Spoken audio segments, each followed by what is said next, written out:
Is it true that the Prophet Muhammad, peace and blessings be upon him, married a 9-year-old girl?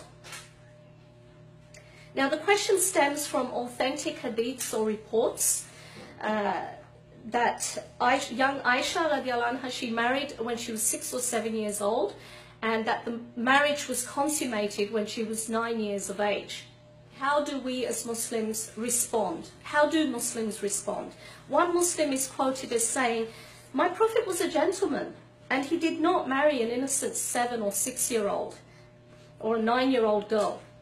Now Muslims also respond by saying there are reports suggesting that Prophet Muhammad, peace and blessings be upon him, married Aisha radiallahu anha when she was 6 and consummated the marriage at 9. However, there are other evidences to support the fact that she may have been older.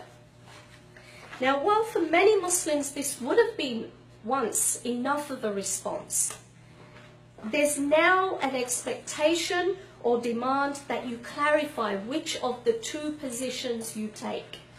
Do you believe that Aisha, when she married the Prophet Muhammad, peace and blessings be upon him, was 9 years old or 6 years old, or was she older? Was she in her teens or her late teens, as some Muslims, suggest? Now, while evidence put forward to support the position that Aisha may have been older when she married may deserve attention, there is no documented report stating that she was older. But there are reports, authentic hadiths, that do clearly state that she was 6 or 7 years old when she married and 9 years old when she consummated the marriage. My response and my position this evening at this presentation tonight is simply to say it how it is, how it was reported. And that is, yes, according to hadiths, Aisha radiallahu anha did marry at age 6 or 7. She did consummate the marriage at age 9. And she did remain in this marriage until she was widowed for 9 years. Am I disturbed by this? Should Muslims overall be disturbed by this? Was it wrong? Was the marriage of Aisha wrong? Was the marriage of young Aisha, may Allah be pleased with her, at age 6 in the Arabian Peninsula 1400 years ago, was it wrong at that time, at that place? History tells us no. In its historical context, it was not wrong. How do we know this? Aisha was married at age 6. She remained living with her parents for 3 years until the age of 9, at which point, yes, the marriage was then consummated with the Prophet Muhammad, peace and blessings be upon him, when it was socially and morally considered acceptable by all concerned. That included her parents, that included the community around her, that included Prophet Muhammad's worst enemies who were ready to assassinate him, but did not see any reason to attack him on this particular marriage or union.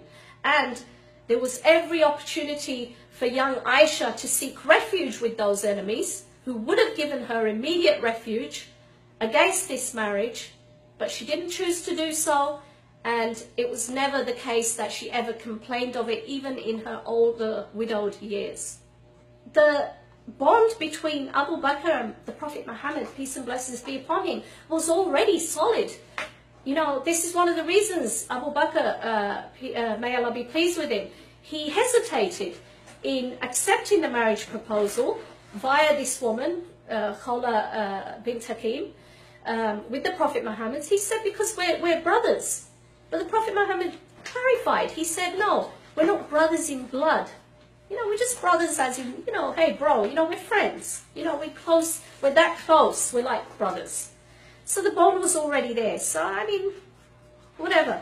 The claim that chapter 65 verse 4 of the Quran, in conjunction with other verses, it stated that, I'll actually quote David Wood on this. He writes, if Islam allows a man to divorce a girl, who isn't old enough to have her period, it follows that Islam allows a man to marry a girl who hasn't reached menses. Now notice David Wood is quite smart, I would say, in not saying a girl who hasn't reached puberty. Why? Because it is what it is. In the Quran, in that verse, it simply refers to menstruation. It simply refers to the term menstruation. It doesn't say that a girl who has not reached puberty is eligible. It doesn't even implicitly say that. She is eligible to engage sexually with a man or consummate her marriage. Yes, if you were looking at this verse at face value, yes.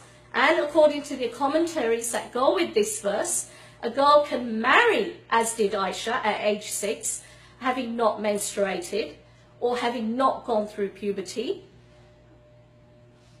And she can sexually engage having not menstruated. But can she sexually engage having not completed puberty? No. There's a difference between the terms puberty and menstruation. The two are not synonymous in this respect.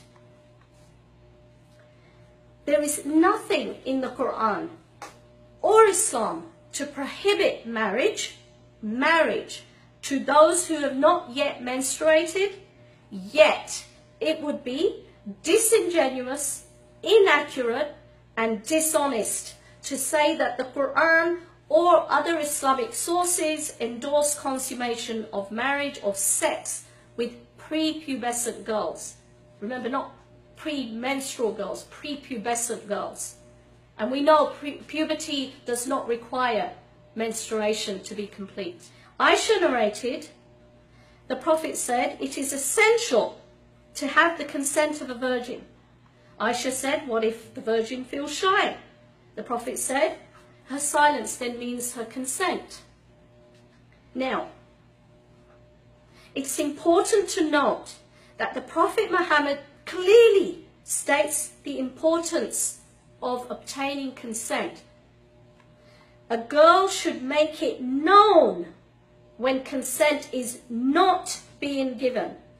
It doesn't mean that if she's silent, you know, that's it, that's her consent. Yes, if she remains silent, that is her consent. But the emphasis is she should voice her opposition. She should, you know, make it known. A woman's silence can be damaging. Even in a court of law today in the secular world, in cases of rape, you know, we always hear cases where they say, well, she didn't say anything. I went ahead. The man says she didn't say anything. She didn't object. So this is where it's being made clear. Silence is taken as consent. Make it clear, make it known. This is what Islam is saying. The fact that Aisha is witnessing and narrating this hadith is also very important, because this confirms that Aisha herself was made aware of her own right after her marriage, after the fact that she is now married with the Prophet Muhammad, peace and blessings be upon him, of her right to also annul her marriage, just like this girl. Some may argue, well, maybe she'd be too scared, too frightened to do so, or to challenge the authority of the Prophet Muhammad, peace and blessings be upon him. Why wouldn't she be able to challenge it? There were many enemies of the Prophet who would gladly give her refuge and fight the Prophet for her right and challenge him against his own word of annulling this other young girl's marriage. So, you know, it could be challenged. The Prophet's words could have been challenged, but she didn't. She lived a happy marriage. She never complained about her marriage. She was happy with the Prophet Muhammad. Peace and blessings be upon him.